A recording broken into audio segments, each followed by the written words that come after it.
The word love is powerful, but the world seems to use it differently than the Bible tells us.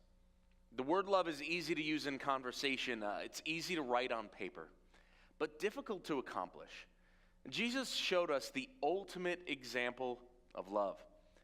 I tell this story about my dad all the time. I was 6 years old. We lived in Bayonne, New Jersey. And on 18th Street, we lived in a third-floor apartment. My dad was going to take us sledding, me, my sister, and my two cousins. And so he packed all the sleds in the trunk of the Chevy Nova, 1977 model. I remember it distinctly.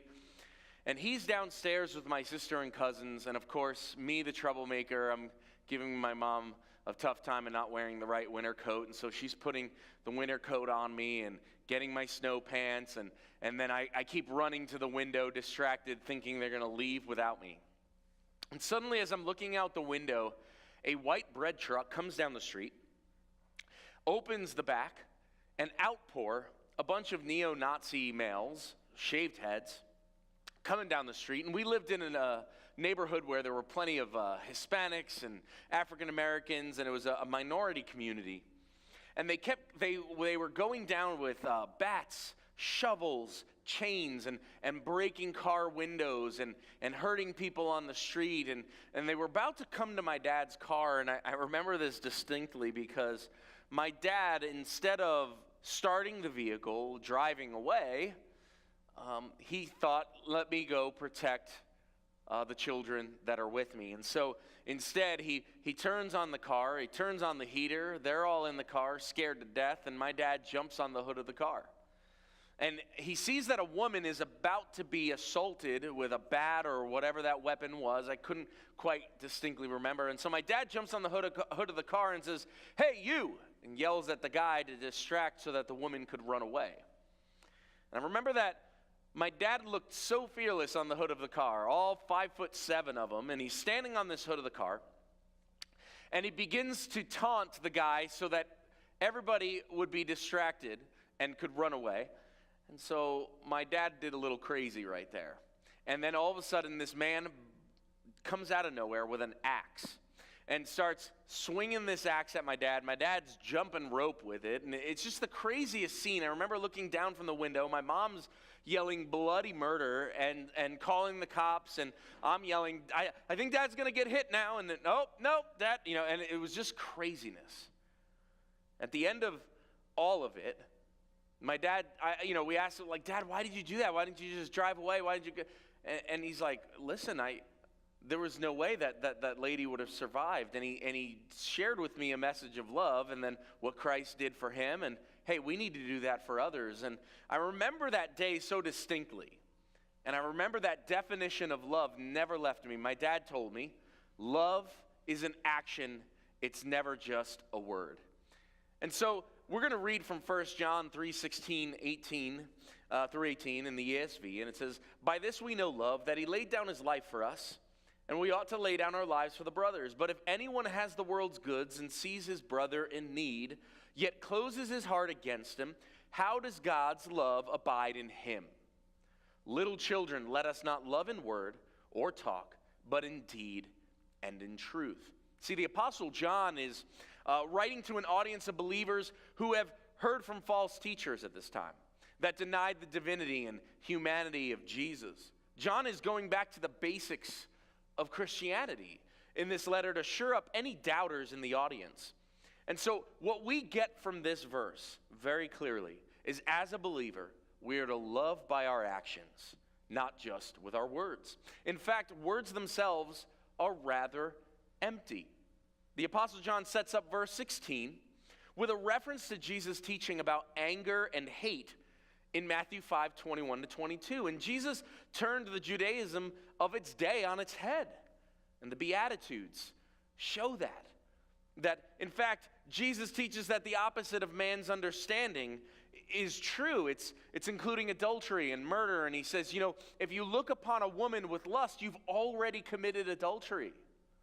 The Jews were so concerned with the here and now and not realizing the heart. So concerned with, did they get the right tenth for their tithe? but not understanding the heart and the reason why they tithed in the first place. And so the Apostle John knows this about Jesus. He understands what Jesus was doing when he went on the cross. And John uses strong but straight language here in this letter. And we see that John gives the option of murder and hate, or love and sacrifice. See, love stares right in the face of selfishness. It's the opposite of the very need we can feel to protect ourselves in moments of fear or even laziness. It's easy for us to protect ourselves, to defend ourselves in moments, but how easy is it for you to lay down all of your protective mechanisms to protect another? And so John emphasizes that love should abide in every believer. And so we learn that the believer loves with his or her life and loves by meeting the needs of others. It is by sacrifice and charity that the love of a believer is exemplified. We could say it all we want. And see, my point here is that we show love by laying down our life. Jesus was the ultimate example of God's love. We read from the Apostle Paul in Romans 5:8. But God shows his love for us in that while we were still sinners, Christ died for us. And of course, Christian history is full of stories about those who gave their lives for the gospel. However, losing your life for the sake of another is different. You give it all in order for another to live on, not just a cause or a purpose. I think of the soldiers who go into battle for our freedom and liberty, but it is the moment in the foxhole where love is displayed. Perhaps the story of Abraham is a good example, and how his promised son Isaac, a gift and answer from God, Abraham was asked to sacrifice his own son on the altar to God. And while this may seem harsh, it may seem unbelievable. It was God's test of love. His willingness to love God in this moment was exemplified at the altar when he raised that knife to his son. And of course, we read later on in the story that God comes through, puts a ram in the thicket, and everything works out. But it's our willingness to give of our very lives for someone else's benefit that God judges. He judges our heart. It can start small in the willingness to sacrifice our own desires for the sake of another. We need to take some time weekly, monthly, to evaluate our closer relationships and ask ourselves some tough questions. Have I shown that I love each person on my list? See, I write out lists. I'm a list guy. And I write out relationships, people who I'm praying for this month, people who I'm coaching, or people who I'm pouring my life into, and I say, have I showed this person that I love them? We have to do that. Better yet, are there even enough people on my list in the first place? Do the people in your life know that you have their back, that you're willing to drop everything to help them when they need it most? And I think of this other story. I'm full of stories, but my wife and I were just married, probably months, and I was in the Air Force, and I came home from a long day of work and thought, man, I'm going to have a great dinner and all this stuff. And I remember talking with my wife, and my wife's like, I thought she committed to a home-cooked dinner, but I'm guessing a home-cooked dinner meant a healthy choice meal from the freezer aisle, but didn't understand that, so we had a communication issue, whole nother teaching. But I'm telling this story because I come home expecting one thing, and I get another. And I just lost it. Have you ever lost it? Especially with the people you love. It's so easy to lose it, lose your temper, lose your focus when it's the people you love, because they're the easiest to do it to. So I come home, my wife is apologetic because I'm saying, hey, I thought we were going to have like rotisserie chicken and all this stuff, and just a home-cooked meal. And she's like, oh, I'm so sorry, but we'll do that another time. And I'm like, oh, forget it. I'm just going to go out to eat. And I go take a shower, and I'm getting ready to go. And all of a sudden, there's candles on the table.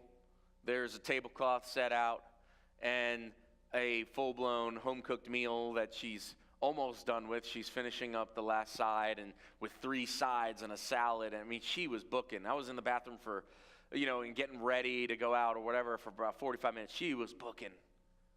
And we just sat there at the table. Now, I lost my cool. And so I sat at the table, and it's just eating me alive. Talking about kindness like coals being poured on top of your head. And my wife's saying nothing, just smiling and asking how my day was. And I just can't take it anymore. And eventually I just repent and I say, man, hon, I'm the worst. I am the chief of sinners here. And I'm so sorry for losing my temper. And I remember that my wife told me this. She goes, I love you. And so I know that all that other stuff is just your reaction, but I know down inside you love me. And the only way I could have showed you that I loved you at that point was to come with a home-cooked meal, and so it's the best I could do. And I was like, oh my goodness, it just brought me to tears. And so understand this, point 2, we need to meet the needs of others. That's how we show love.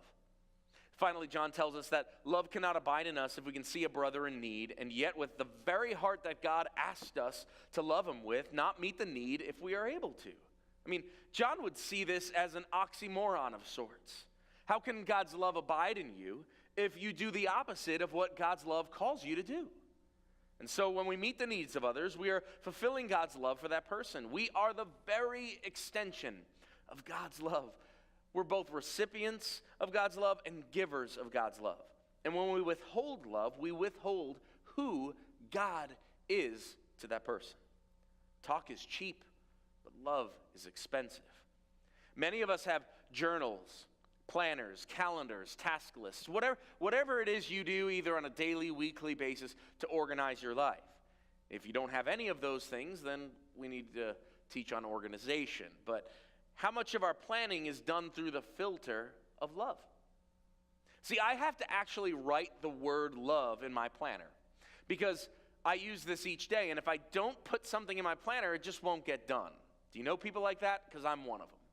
And so I write the word love in my planner on the side. And then I draw a symbol of what that word love means, and then I go through my tasks in the day and I draw that symbol next to the task. And if I realize that my whole day is filled with tasks that have nothing to do with love, then I need to reorder my day. I need to take something away and make sure I put something in that shows God's love and my love for a person or that person in my life. See, it's hard, but we need to chisel out time to love others. And so I have a challenge for you. In this passage, we learn that our willingness to lay down our lives and meet the needs of others is the very foundation of God's love for us and others. But what do I do now? I want to give you some take-home, some homework. I want to challenge you to have purposeful acts of kindness at least once per day.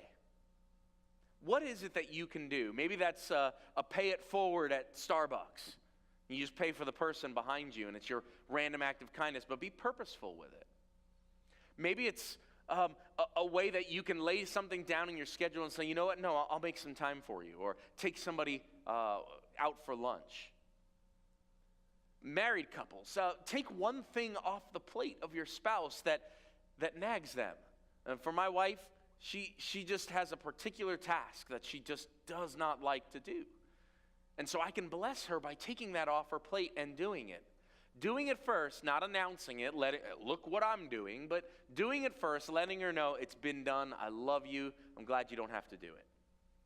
Or how about this? Have one difficult or courageous conversation with somebody. Somebody that maybe hurt you or somebody that you know you've hurt. Have that courageous or difficult conversation with them and let them know, like, hey, I've been thinking about this, and we need to resolve this.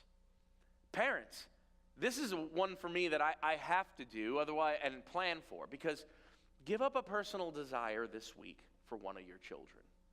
Maybe you like to play golf. Maybe you play every other Saturday. Well, one Saturday, they know you're getting ready. Maybe they even help you get ready for golf, and you say, son, daughter, no, we're going to have a day together, or we're going to spend a few hours. I'm going to take you to breakfast and go downtown, or whatever it is. But those are just some ways to do it. But here's the deal. We have to show love each and every day. Because if we don't make love a habit, we're going to make a habit out of not loving.